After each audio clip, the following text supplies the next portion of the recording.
Welcome into Point Blank, brought to you by Fitz Roofing. I'm Brandon Strange of SportsMap Houston. I am joined by Joel Blank of ESPN 97.5 and 92.5. If you haven't already, please subscribe to our channel. We really appreciate it. I feel kind of a mixture of sadness, happiness, and anger at the news of J.J. Watt mutually parting ways with the Texans. Sad because this is how JJ's career ends in Houston. Happy that JJ now gets an opportunity to go play with another team where maybe he can play in some games that actually matter. And angry because of what the Texans have become. So I'm going to give you some points. You tell me whether they're true or false, and then, as they say in school, you show your work. So, number one, from 24-0 against the Chiefs in the divisional round to both Deshaun Watson and J.J. Watt asking to leave exactly one offseason later, we underestimated how quickly a franchise can be destructed or deconstructed in the name of culture. True or false?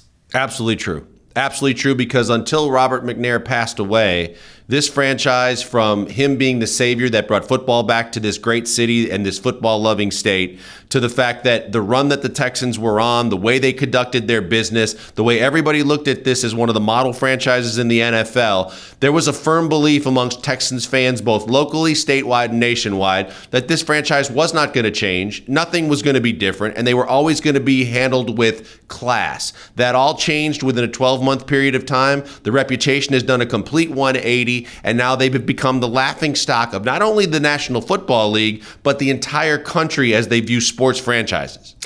Before we get into the next point, why don't you tell us about Fitz Roofing? Look, we love the people at Fitz Roofing. They're locally owned and operated, dedicated to the people of Houston, Texas, and they do free, no obligation inspections.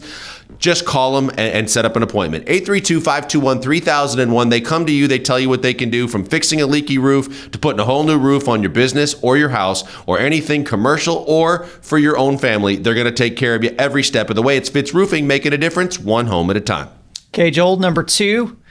We overestimated Bill O'Brien as being the mastermind behind the undoing of the Houston Texans franchise. True or false? Absolutely another truth, because I think that when Bill O'Brien was hired, he was hired to be the football coach, and that was it. Sole responsibility is to do what he started to do at Penn State and resurrect the franchise, keep him going in the right direction, and get him winning ways with his Patriot ways along as part of an extra kicker. But instead, what we found out was Bill O'Brien was power hungry, and whether it was his dispute that ended up with him winning and Rick Smith losing, or it was the fact that he couldn't take hiring anybody else, even if it was his own choice for general manager, it had to be him. The moves that he made subsequently, both on the field as a coach and as a general manager, set the franchise back so far that now that he's gone, the Grand Canyon-sized hole that he left behind is something that it's going to take 3 to 5 years for this franchise to dig out of. And so now, as much as we used to laugh about the fact that we thought winning seasons were all about winning the division and at least showing up in the second round, now just sniffing the playoffs, a division title, or a winning record may take 3 to 5 years. Okay, I think I'm doing pretty good so far. Point number three. We underestimated Jack Easterby's role in being the true puppet master that had grabbed the power that we thought Bill O'Brien possessed. True or false? I'm going to have to say true again, because here's a guy that was brought in by Bill O'Brien. Right? So you thought he'd be loyal to Bill O'Brien. Instead, he picked the right spot to be able to stab Bill O'Brien in the back and kill Bill O'Brien off so that he could take all that power, so that he could get into control, so that he could get positions he wasn't qualified for, skilled for, or had any business being considered for. So much so that we can say a lot of bad things about Jack Easterby. One thing we can't say is he isn't a very smart guy, because when Korn Ferry was hired to find out all the different good candidates for the general manager job, and he found out that of the 4 or 5 that were on their list, none of them would have kept him around. He did the one thing that we thought was unthinkable. He found a way to get his guy in there, the only guy that would owe him something and want him to stick around so that he can continue to have the power that he continues to have today and so much more. So therefore, he's a much smarter guy and pulled the wool over all of our eyes way sooner and bigger than anyone could have ever expected when Bill O'Brien brought this unassuming, Bible-thumping team preacher into the fold. Okay, the last point in our cathartic episode of Show Me the Lie. Number 4 is we underestimated Cal McNair's incompetence as the owner of a pro sports team. True or false? I hate to go for the golden sombrero, Brandon, but I'm going to say true again.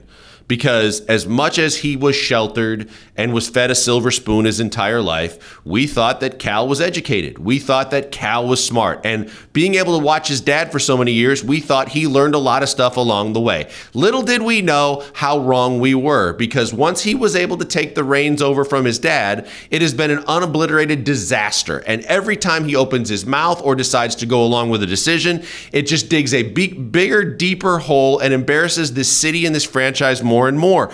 It's just a ridiculous set of circumstances that no one's ever going to be able to wrap their arms around unless there's a book or a documentary someday we may never have the answers for, other than we thought that regardless of how rich you were, you always still somehow, some way got some common sense. I'm not sure that there's any sense in Cal McNair, let alone common sense. And the only thing that he's worried about is dollars and cents. But regardless of that, too, it just seems like everything that Cal touches doesn't turn to gold. It turns to an unobliterated mess that we can't figure out how it happened and how to get out from under fast enough.